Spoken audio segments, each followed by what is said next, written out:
Di tengah musim salju Kiev, Ukraina, seorang pekerja muda Madura, Fadli, terjebak dalam momen yang mengubah hidupnya ketika ia menyelamatkan Karina, seorang wanita lokal, dari kecelakaan serius. Karina yang kehilangan ingatan akibat insiden itu, berjuang untuk mengenali penyelamatnya. Sementara bos Karina, Valeria, datang ke Madura untuk mencari Fadli dan memberikan penghargaan atas keberaniannya. Namun, dalam pertemuan mereka, terungkap sebuah rahasia besar. Fadli berdiri di tepi jalan, memandang kota Kiev yang diselimuti salju. Udara dingin menggigit kulitnya, membuat hidungnya berair, dan jemarinya terasa kaku meski ia sudah memakai sarung tangan tebal. Namun, meskipun cuaca keras dan asing, ia merasa ada kedamaian di sini. Di Madura, kampung halaman yang jauh di sana, udara hangat selalu menyertai setiap pagi. Namun di sini, salju yang tak pernah berhenti turun mengingatkannya pada suatu ketenangan yang sunyi. Ia datang ke Ukraina bukan untuk mencari petualangan. Tidak ada drama besar tentang keputusannya untuk bekerja di luar negeri. Ia hanya ingin membantu keluarganya, memberikan kehidupan yang lebih baik, meski dengan mengorbankan kenyamanannya sendiri. Di Madura, hidupnya biasa saja, pekerja pabrik, dengan gaji yang pas-pasan. Semua itu berubah ketika ada kesempatan untuk bekerja di luar negeri, jauh dari rumah, di tanah yang tak ia kenal. Kiev, Ukraina, bisik Fadli dalam hati, berusaha mengingatkan dirinya sendiri akan apa yang ia hadapi. Langit abu-abu membentang luas, dan setiap kali ia melangkah, suara desisan salju yang terinjak terdengar keras di telinganya.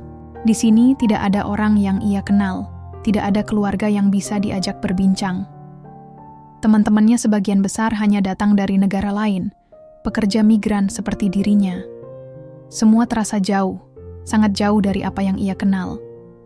Bahkan, untuk sekadar berbicara bahasa Ukraina, Fadli merasa terasing.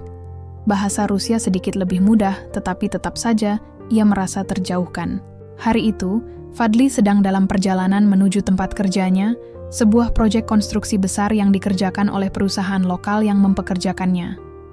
Ia tahu, ini adalah kesempatan yang langka. Meski pekerjaannya berat dan seringkali membosankan, ia tetap bersyukur.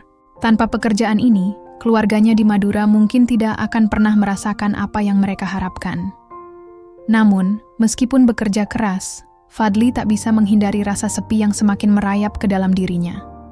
Setiap kali ia pulang ke apartemennya, yang kecil dan dingin, rasa kosong itu kembali menyergap. Kadang-kadang, ia merindukan tawa orang-orang di rumah, atau suara ibu yang membangunkannya pagi-pagi. Ia merindukan suara angin laut yang menerpa tepi pantai Madura, dan bahkan bau tanah yang hangat setelah hujan turun. Namun, pagi ini, semuanya berubah.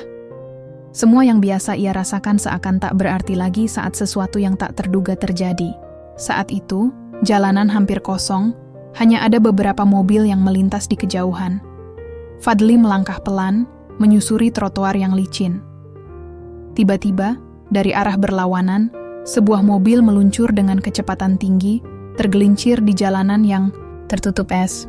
Dalam sekejap, mobil itu menabrak tiang lampu jalan dan terhenti begitu saja. Fadli langsung berlari ke arah mobil tersebut tanpa berpikir panjang. "Hei!" teriak Fadli, mencoba menarik pintu mobil yang terjepit. Di dalamnya, seorang wanita tergeletak, tak sadarkan diri. Ia tampak terhimpit oleh setir mobil dan kursi. Darah mengalir dari kepalanya. Fadli merasa jantungnya berdebar kencang. Dalam keadaan panik, ia tahu ia harus bertindak cepat. Tanpa ragu, ia meraih tangan wanita itu. Mencoba mengangkatnya keluar dari mobil. Tubuhnya terasa berat, namun Fadli terus berusaha. Beberapa orang mulai mendekat, namun tampaknya mereka terlalu takut atau bingung untuk membantu. Ke rumah sakit, Fadli berteriak, memerintahkan seseorang yang datang mendekat untuk menelepon ambulans. Dengan tenaga tersisa, Fadli akhirnya berhasil menarik wanita itu keluar dari mobil dan membawanya ke tepi jalan. Sebentar kemudian, ambulans datang, membawa wanita itu ke rumah sakit terdekat. Fadli berdiri terpaku, napasnya tersengal, tangan dan wajahnya berlumuran darah. Namun, ia merasa aneh. Tidak ada rasa puas. Tidak ada rasa heroik yang biasa ia dengar dalam cerita-cerita tentang pahlawan. Hanya ada rasa kosong, seolah-olah ia baru saja melakukan sesuatu yang besar, tetapi tidak tahu apakah itu benar-benar penting. Hari itu berakhir, dengan Fadli kembali ke apartemennya. Merasa lelah, namun juga ada yang mengganjal di hatinya. Ia hanya seorang pekerja biasa yang jauh dari rumah, jauh dari orang-orang yang ia cintai. Apa yang ia lakukan mungkin hanya sebuah tindakan spontan, tanpa dipikirkan lebih jauh. Tapi, kenapa perasaan itu masih mengganggu? Kenapa hatinya terus bertanya-tanya tentang wanita yang baru saja ia selamatkan? Apa yang akan terjadi padanya? Pikir Fadli, meski ia tidak bisa menjawab pertanyaannya sendiri. Yang jelas, kehidupan sehari-harinya tidak akan sama lagi setelah hari itu. Karina terbangun dengan kepala yang berat dan matanya yang kabur, seolah-olah dunia di sekitarnya baru saja terbalik. Suara bising mesin rumah sakit mengisi ruangannya, ditambah dengan desahan nafasnya yang pelan, membuatnya merasa seperti berada di tempat yang asing. Seluruh tubuhnya terasa kaku, seolah-olah setiap inci dari dirinya dibekukan oleh es yang tak terlihat. Ia merasakan kehangatan yang tidak familiar di tangan kanannya. Ketika matanya mulai bisa fokus, ia menyadari bahwa ada selimut tebal yang membungkus tubuhnya. Semua itu terlalu asing, terlalu jauh dari kenyamanan rumahnya yang selalu hangat. "Di mana aku?" Karina bergumam, suaranya serak. Ia mencoba mengangkat tubuhnya, tetapi rasa pusing segera menghentikan usahanya. Kepala dan wajahnya terasa berat, dan ada rasa sakit yang menjalar dari pelipis ke belakang tengkuk. Sebuah suara yang lembut terdengar di dekatnya, dan Karina melihat seorang dokter berdiri di samping tempat tidurnya. "Tenang, Nona Karina," kata dokter itu dengan aksen yang kental. "Kamu mengalami kecelakaan, tapi kamu akan baik-baik saja. Kamu tidak perlu khawatir." "Kecelakaan?" Karina mencoba mengingat kembali apa yang terjadi, tetapi pikirannya terasa kosong, kabur. Ia hanya bisa mengingat sedikit, sebuah mobil, salju, dan kemudian seorang pria. Ya, seseorang datang kepadanya, memegang tangannya, lalu menariknya keluar dari mobil. Itu adalah gambar pertama yang jelas yang terlintas di benaknya. Pria itu, di mana dia? Apa yang terjadi padanya? Karina ingin bertanya, tetapi mulutnya terasa kering. Dengan kesulitan, ia mencoba berbicara lebih lanjut. "Pria yang menolongku, apakah dia baik-baik saja?" Dokter itu tampak ragu sejenak, lalu menjawab dengan hati-hati. "Dia yang menyelamatkanmu, ya. Dia berhasil membawamu keluar dari mobil tepat waktu, tapi aku rasa dia segera pergi setelah itu. Kami tidak tahu siapa dia, karena ia tak meninggalkan namanya." "Dia pergi?" Karina merasa ada sebuah kekosongan yang tiba-tiba mengisi ruang di dalam dadanya. Ia tidak tahu mengapa, tetapi ada perasaan yang aneh dan kuat tentang pria itu. Ada sesuatu dalam dirinya yang merasa akrab dengan sosok itu, meskipun ia tidak bisa mengingat wajahnya. Perasaan itu seperti kenangan yang hilang, seperti sesuatu yang seharusnya ia ingat, tetapi ia tidak bisa menggenggamnya. Malam itu, saat ia kembali terlelap dalam tiduran yang lebih tenang, Karina merasakan sebuah kerinduan yang tak bisa ia jelaskan. Ia ingin tahu lebih banyak tentang pria itu. Pria yang telah menyelamatkannya tanpa meminta imbalan. Pria yang wajahnya samar-samar namun terasa begitu penting.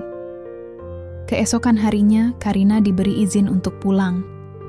Meski tubuhnya masih lelah dan terasa patah-patah, ia merasa tidak sabar untuk mengetahui lebih lanjut tentang kecelakaan yang mengubah hidupnya, terutama mengenai orang yang telah menyelamatkannya. Tapi, saat ia berjalan keluar dari rumah sakit, ada satu hal yang semakin membebaninya. Wajah pria itu. Di pikirannya, wajah pria itu seolah tetap menghilang, seolah tak terjangkau oleh kenangan yang terhapus. Hanya ada satu hal yang ia tahu pasti. Ada sesuatu yang mendalam tentang pertemuan mereka. Suatu ikatan yang membuat hatinya berdebar lebih cepat dari biasanya. Di sisi lain dunia, di sebuah apartemen kecil di Kiev, Fadli terbaring di kasurnya, menatap langit-langit yang gelap.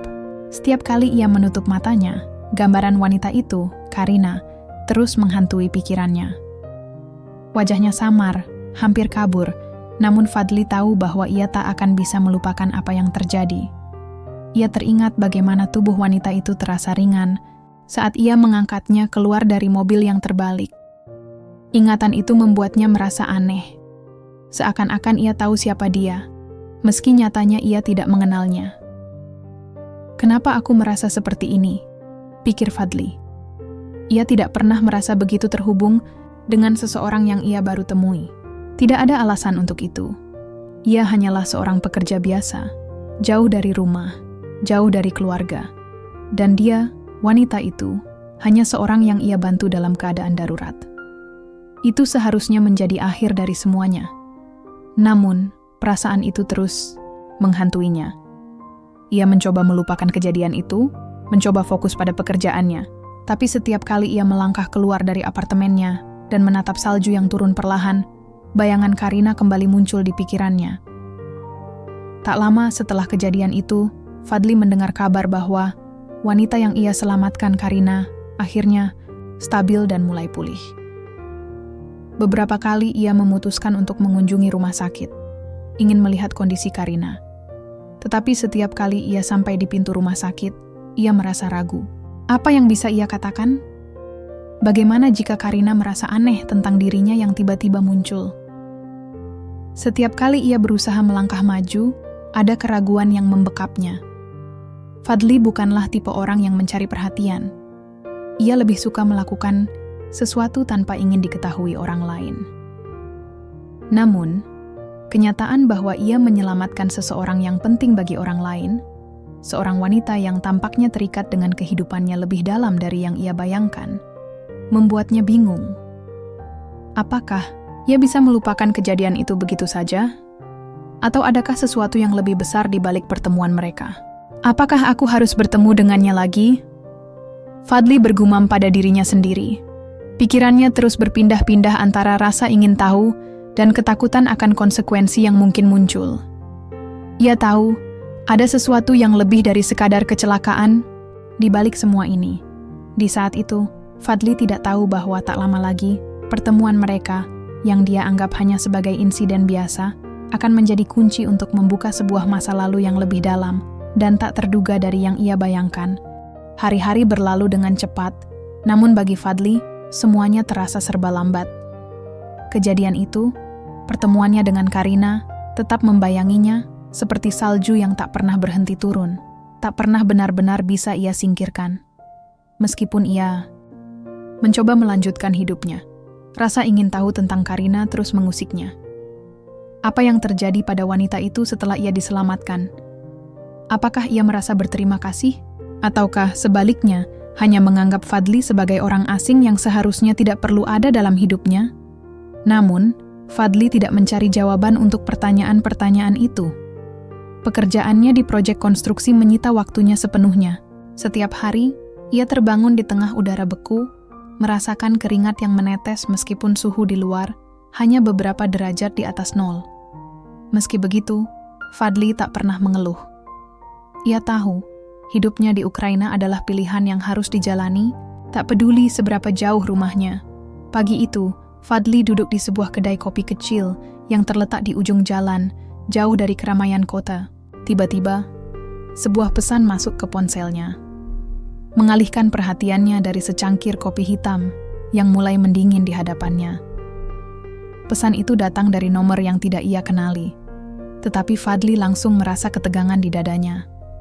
Tanpa berpikir panjang, ia membuka pesan itu. Ternyata, pesan itu berasal dari seorang wanita yang mengaku bernama Valeria. "Halo Fadli, nama saya Valeria. Saya bekerja dengan Karina. Saya tahu Anda menyelamatkannya beberapa waktu yang lalu. Kami ingin bertemu dengan Anda untuk mengucapkan terima kasih atas keberanian Anda." Fadli terdiam sejenak. Ia tidak tahu harus merespon apa. Ada perasaan campur aduk dalam dirinya. Rasa bangga karena ia dihargai, namun juga rasa cemas dan bingung. Mengapa Valeria ingin bertemu dengannya? Bukankah ia hanya melakukan apa yang seharusnya ia lakukan, menyelamatkan orang yang dalam bahaya? Terima kasih. Fadli bergumam. Tapi mengapa hanya itu? Bukankah yang seharusnya dilakukan Karina adalah berterima kasih langsung padanya jika memang ia merasa sangat terbantu? Namun, meskipun pertanyaan itu muncul dalam pikirannya, Fadli tidak bisa mengabaikan pesan itu begitu saja. Pikirannya segera beralih pada Karina, dan wajahnya yang samar-samar kembali menghantui benaknya. Apa yang sebenarnya Karina pikirkan tentang dirinya? Tanpa banyak berpikir, Fadli akhirnya membalas pesan itu. Terima kasih sudah menghubungi saya. Saya akan senang bertemu kapan saja Anda ingin. Karina duduk di depan jendela rumah sakit, menatap salju yang masih terus turun di luar. Ia merasa kosong, seperti ada bagian dari dirinya yang hilang setelah kecelakaan itu. Meskipun fisiknya sudah pulih, ada sesuatu yang tak bisa ia jelaskan, sesuatu yang mengganggu di dalam dirinya. Dia mencoba mencari informasi lebih banyak tentang pria yang telah menyelamatkannya. Nama Fadli, itu yang ia tahu. Namun, selain itu, semuanya tampak kabur. Beberapa hari terakhir, Karina terus mencari tahu lebih lanjut melalui rekaman rumah sakit. Dan akhirnya ia menemukan nomor kontak seseorang yang menyebutkan bahwa Fadli adalah orang yang menyelamatkannya. Fadli, nama itu mengalun di pikirannya, dan ada perasaan yang tak bisa dijelaskan. Mungkin ini terdengar aneh, tetapi dia merasa seperti mengenal pria itu lebih dari sekadar seseorang yang menyelamatkannya. Ada sesuatu dalam dirinya yang berkata bahwa ia harus bertemu Fadli, meskipun ia masih belum bisa mengingat dengan jelas bagaimana perasaan sesungguhnya tentang kejadian itu. Karina memutuskan untuk meminta bantuan Valeria untuk menghubungi Fadli. Namun, ia merasa bimbang. Bagaimana ia akan berterima kasih pada pria itu? Apa yang bisa ia katakan, selain sekadar ucapan terima kasih yang rasanya terlalu biasa? Ketika ia menerima kabar bahwa Valeria akhirnya berhasil menghubungi Fadli, dan mereka sepakat untuk bertemu, Karina merasa ada ketegangan yang menggantung di udara. Namun, ia juga merasa lega. Ada sesuatu yang mengikat dirinya dengan pria itu, dan ia tidak bisa mengabaikannya begitu saja. Hari itu, di sebuah kafe kecil di Kiev, Fadli duduk menunggu. Tangan kirinya menggenggam secangkir kopi hangat, sedangkan tangan kanannya sesekali meremas tisu di meja. Hatinya berdebar, cemas menunggu. Tidak ada yang bisa mempersiapkannya untuk pertemuan ini. Tiba-tiba pintu kafe terbuka dan seorang wanita masuk. Fadli menoleh dan hatinya tiba-tiba berhenti berdetak sejenak. Karina, wanita yang telah ia selamatkan, berdiri di sana, tampak sedikit ragu, namun tetap tegar. Fadli menatapnya dalam diam, seolah tidak percaya bahwa ini benar-benar terjadi. Wajah Karina terlihat lebih cerah, meskipun masih ada bekas luka ringan di pelipisnya. Namun, meskipun tampaknya ia baik-baik saja, ada sesuatu di matanya yang menunjukkan bahwa ia tidak sepenuhnya pulih. Bukan hanya dari kecelakaan itu, tetapi juga dari segala hal yang tak terucapkan di antara mereka berdua. Karina akhirnya berjalan menghampiri meja Fadli dan duduk di kursi yang kosong di hadapannya. Kedua pasang mata mereka bertemu, dan ada keheningan yang berat. "Terima kasih," kata Karina, suaranya rendah dan penuh emosi. Aku tidak tahu bagaimana mengungkapkan semuanya, Fadli. Apa yang kamu lakukan untukku? Aku takkan pernah bisa membalasnya." Fadli menunduk, merasa canggung dengan ucapan itu. "Aku hanya melakukan apa yang seharusnya dilakukan. Tidak ada yang perlu kamu balas," jawabnya pelan. Namun, ada sesuatu dalam tatapan Karina yang membuat Fadli merasa semakin tak nyaman. Sesuatu yang lebih dari sekadar ucapan terima kasih. Sesuatu yang mengganggu pikirannya, meskipun ia tak tahu pasti apa itu.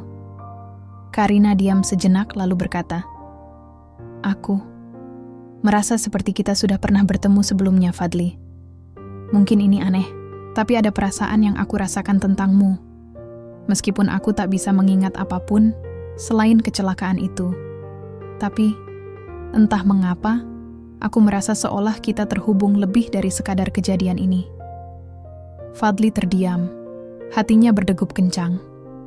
Apakah mungkin, pikirnya, apakah aku mengenalnya lebih dari yang aku kira?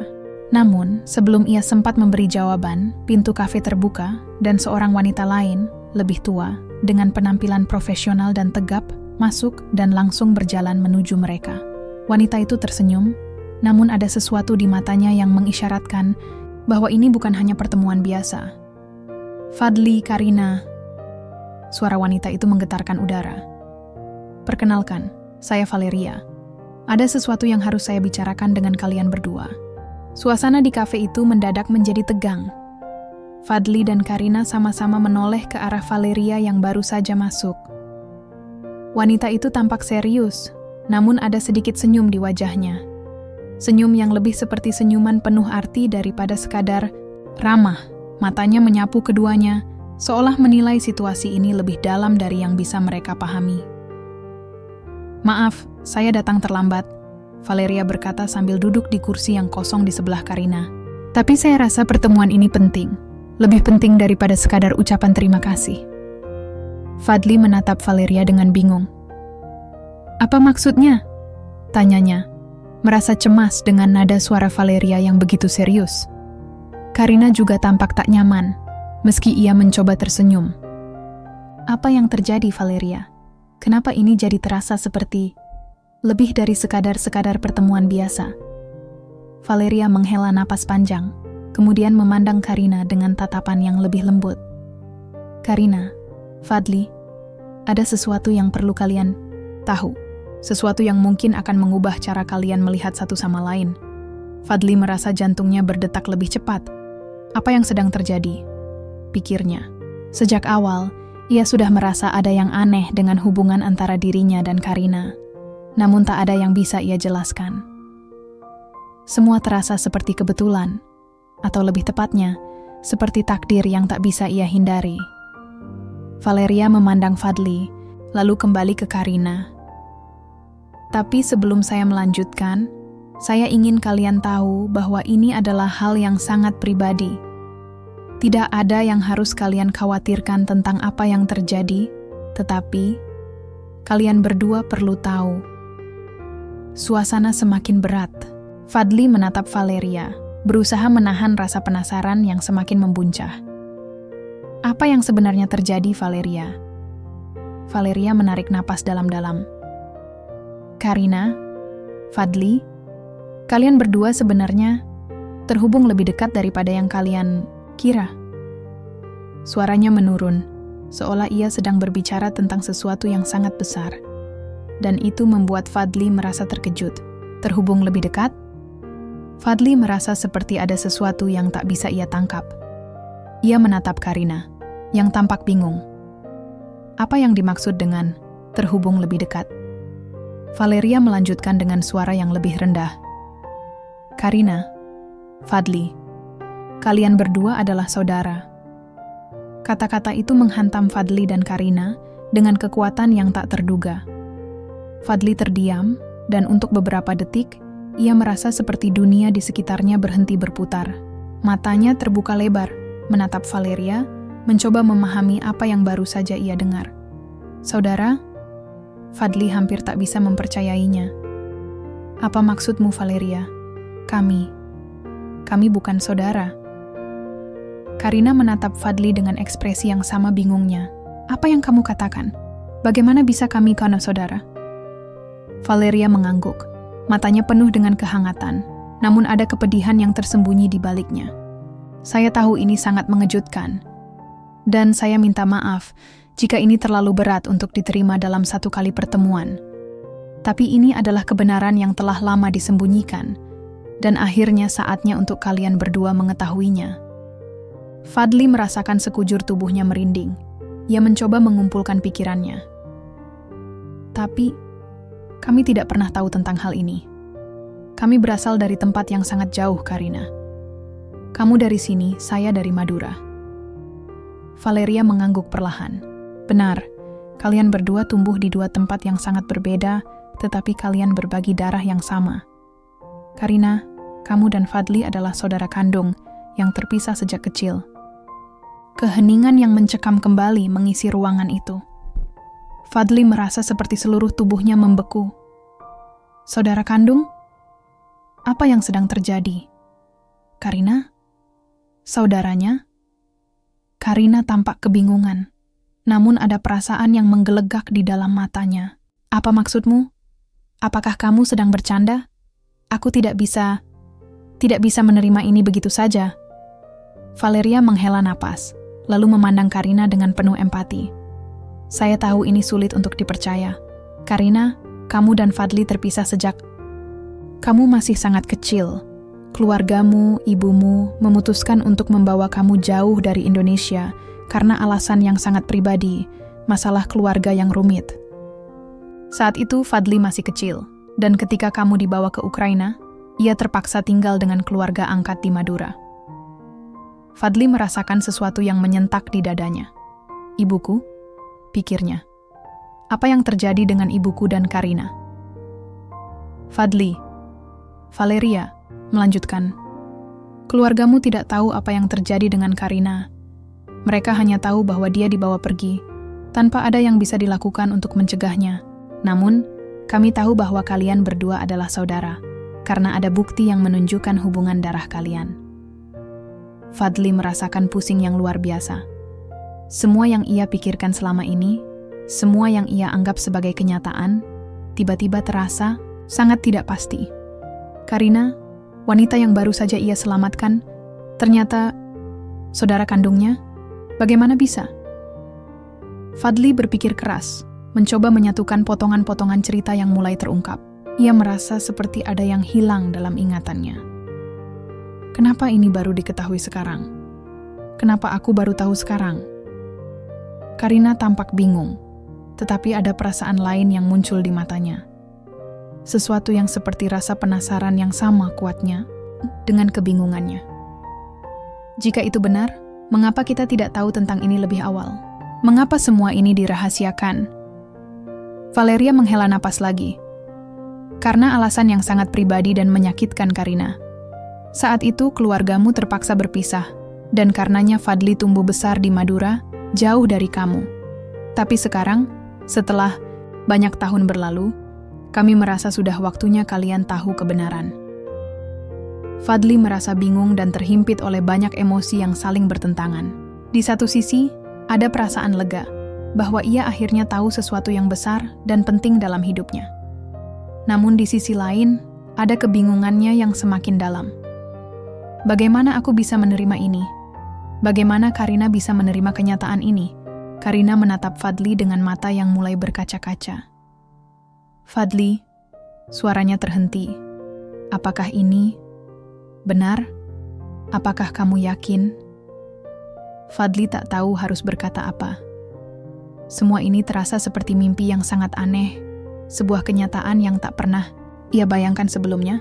Namun, satu hal yang ia tahu pasti adalah perasaan yang mengalir begitu dalam di dalam dirinya. Ada ikatan yang tak bisa dijelaskan. Kamu saudara kandungku, dan aku tidak bisa mengabaikannya. Namun, pada saat itu, mereka semua tahu bahwa kebenaran yang baru terungkap ini akan mengubah banyak hal.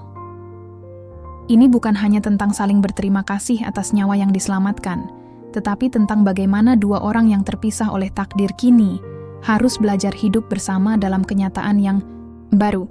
Fadli duduk terdiam di kursinya, tatapannya kosong. Sesuatu yang begitu besar baru saja terungkap, namun rasanya dunia seolah berputar begitu cepat, membuatnya sulit untuk mencerna semuanya. Karina, wanita yang baru beberapa hari lalu ia temui, dalam keadaan terjatuh dan terluka, ternyata adalah saudara kandungnya. Bagaimana bisa? Kenapa ia tak tahu apa-apa selama ini? Mengapa keluarganya, terutama ibunya, tidak memberitahunya? Sementara Valeria diam, memberi kesempatan pada keduanya untuk mencerna kabar yang baru saja mereka terima. Suasana di kafe itu begitu sunyi, hanya terdengar suara bisikan dari beberapa pengunjung di sudut lainnya. Fadli merasa seolah dirinya terjebak dalam gelembung waktu yang terhenti, sementara dunia di sekitarnya tetap berjalan seperti biasa. Karina tampak bingung, matanya berkaca-kaca, namun ia tak menangis. Mungkin ia terlalu syok untuk itu. Beberapa kali ia membuka mulut, namun tak ada kata-kata yang keluar. Ada banyak pertanyaan yang ingin ia ajukan, namun semua terasa tak bisa dijelaskan dengan kata-kata. Setelah beberapa saat, Karina akhirnya memecah keheningan. Jika ini benar, Fadli, kita sudah terpisah begitu lama. Selama ini, aku bahkan tidak tahu bahwa aku punya saudara. Suaranya terdengar pelan, penuh perasaan. Kenapa semua ini baru terungkap sekarang? Kenapa kita baru bertemu seperti ini? Fadli menatap Karina dengan rasa kebingungannya yang tak terjawab. Aku juga tidak tahu, Karina. Aku tidak tahu kenapa kita tidak diberitahu tentang hal ini. Ia lebih awal. Ia menunduk, memandangi tangannya yang tiba-tiba terasa begitu kosong. Ibuku, kenapa dia tidak memberitahuku? Kenapa semua ini dirahasiakan? Valeria, yang sejak tadi hanya mendengarkan, akhirnya berbicara. Ada alasan yang sangat pribadi, Fadli. Keluargamu dan keluarga Karina mengalami banyak kesulitan ketika kalian masih kecil. Saat itu, keluargamu terpaksa mengirimkan Karina ke Ukraina demi keselamatannya. Itu adalah keputusan yang berat, namun mereka tidak bisa berbuat lebih banyak. Ibumu tidak ingin kamu tumbuh dengan rasa kehilangan atau kepedihan yang tak terhindarkan. Fadli merasakan dadanya sesak. Tapi kenapa aku tidak diberitahu? Kenapa semua ini disembunyikan begitu lama? Valeria menghela napas. Karena saat itu, keadaan memang sangat sulit. Keluarga kalian tidak siap untuk menghadapi kenyataan ini. Keduanya memilih untuk tidak memberitahu kalian, dengan harapan kalian bisa hidup tanpa beban masa lalu. Fadli menutup matanya, mencoba menenangkan diri. Semua ini terlalu banyak untuk dicerna dalam sekali waktu. Namun satu hal yang ia tahu adalah, ia kini punya saudara, seseorang yang telah lama hilang dari hidupnya tanpa ia ketahui. Karina menarik napas dalam, tampak berusaha menenangkan dirinya sendiri. Aku tidak tahu harus mulai dari mana, Fadli. Suaranya lembut, tetapi penuh dengan rasa bingung dan kesedihan. Kehidupan kita sudah begitu berbeda. Aku di sini, di Ukraina, hidup dengan segala perbedaan dan budaya yang jauh dari tempat asalmu. Dan kamu tinggal di Madura, jauh dari dunia yang aku kenal. Apa yang harus kita lakukan dengan semua ini? Fadli menatap Karina dengan tatapan yang penuh perhatian. Aku tidak tahu, Karina, jawabnya pelan. Aku rasa kita perlu waktu untuk memahami semua ini. Ini bukan hal yang bisa langsung kita terima begitu saja. Semua ini terlalu besar, terlalu mendalam. Valeria kemudian berbicara lagi, dengan nada yang lebih lembut. Tapi kalian harus tahu, ini adalah kesempatan yang tidak boleh kalian sia-siakan. Kalian memiliki kesempatan untuk memperbaiki hubungan yang hilang selama ini. Apa yang terjadi di masa lalu, biarkan itu menjadi masa lalu. Sekarang kalian memiliki kesempatan untuk saling mengenal, untuk membangun sesuatu yang baru. Fadli menatap Karina, dan untuk pertama kalinya, ada sedikit kenyamanan yang mengalir di antara mereka. Meskipun semua ini terasa kacau, dan meskipun mereka berdua masih belum bisa mengerti sepenuhnya, ada satu hal yang Fadli rasakan. Dia bukan lagi seorang asing. Karina, kata Fadli dengan suara yang lebih lembut. Aku tidak tahu apa yang akan terjadi setelah ini. Tetapi yang jelas, aku ingin mengenalmu lebih baik. Aku ingin kita bisa membangun sesuatu yang baru, walaupun itu sulit. Karina menatapnya dalam-dalam, dan meskipun ia tidak bisa mengungkapkan semuanya dalam kata-kata, ia tahu bahwa Fadli merasakan hal yang sama. Ada ikatan di antara mereka yang tidak bisa dipahami dengan mudah. Ada rasa yang lebih besar dari sekadar kecelakaan, lebih besar dari sekadar penyelamatan.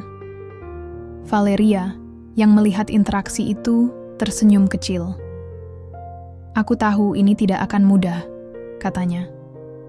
Tapi setiap perjalanan dimulai dengan langkah pertama, dan kalian sudah berada di jalur yang benar. Mereka berdua diam, meresapi kata-kata Valeria. Fadli merasa ada sesuatu yang baru tumbuh dalam dirinya, meskipun ia belum tahu pasti bagaimana itu akan berkembang. Namun, satu hal yang ia tahu pasti adalah bahwa kehidupannya sudah berubah.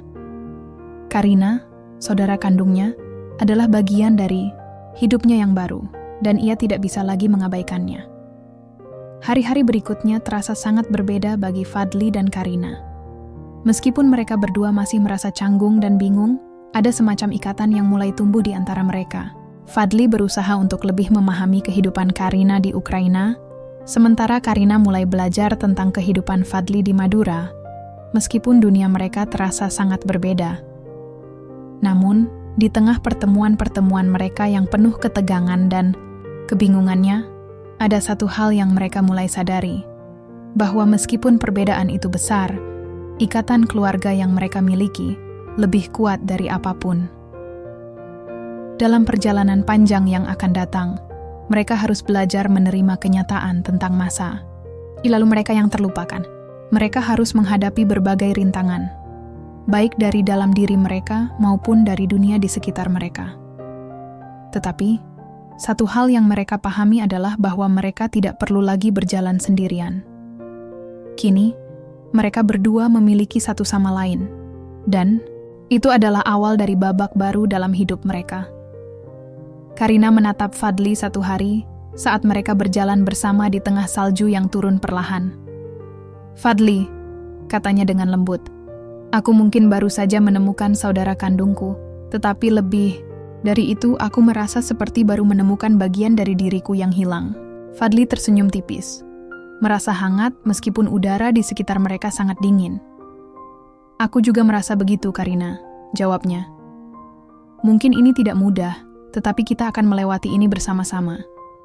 Mereka berjalan bersama, menyusuri jalanan kota Kiev yang bersalju, sambil berusaha memahami dunia yang baru saja terbuka di depan mereka. Dalam ketidakpastian dan kebingungannya, mereka tahu bahwa mereka akhirnya telah menemukan rumah, bukan hanya di tempat yang mereka tuju, tetapi di hati satu sama lain.